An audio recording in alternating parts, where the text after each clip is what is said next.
जय श्रीराम मित्रांनो, पाच पाच शायांना अंगावर घेत मोठ्या पराक्रमाने शौर्याने छत्रपती शिवाजी महाराजांनी स्थापन केलेल्या भगव्या ध्वजाच्या हिंदवी स्वराज्याचा विस्तार करणारे आतंकी क्रूर औरंग्याच्या अत्याचारांना ताठ मानेनं तोंड देऊन स्वतःचा देह धर्मरक्षणाच्या अग्निकुंडात समर्पित करणारे धर्मवीर छत्रपती श्री संभाजी महाराज यांचा बलिदान दिन येत्या फागुन वद्य अमावस्या म्हणजेच 29 मार्च शनिवार रोजी येत आहे।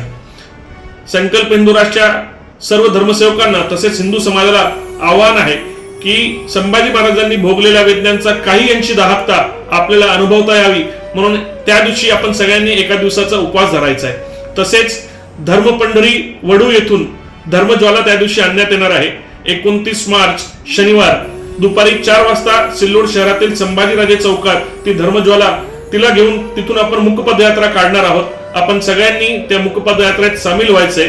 धर्मवीर छत्रपती श्री संभाजी महाराजांनी हिंदू धर्मासाठी केलेल्या बलिदानास अभिवादन करण्यासाठी मुकपदयात्रेत सहभागी होऊन त्या मुकपदयात्रेचा समारोप तलाठी भवन जवळ होणार आहे। तिथं अभिवादन सभा होईल। शनिवार असल्यानं सामूहिक हनुमान चालीसाचं पठण मारुतीरायांच्या चरणी समर्पित होईल।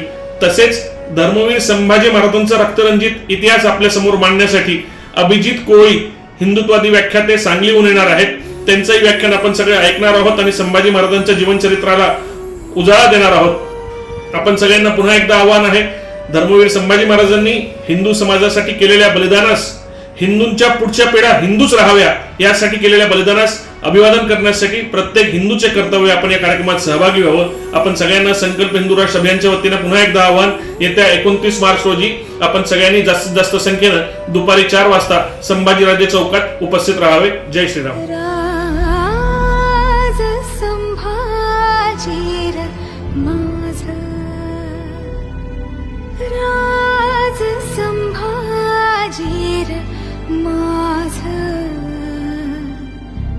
घेऊ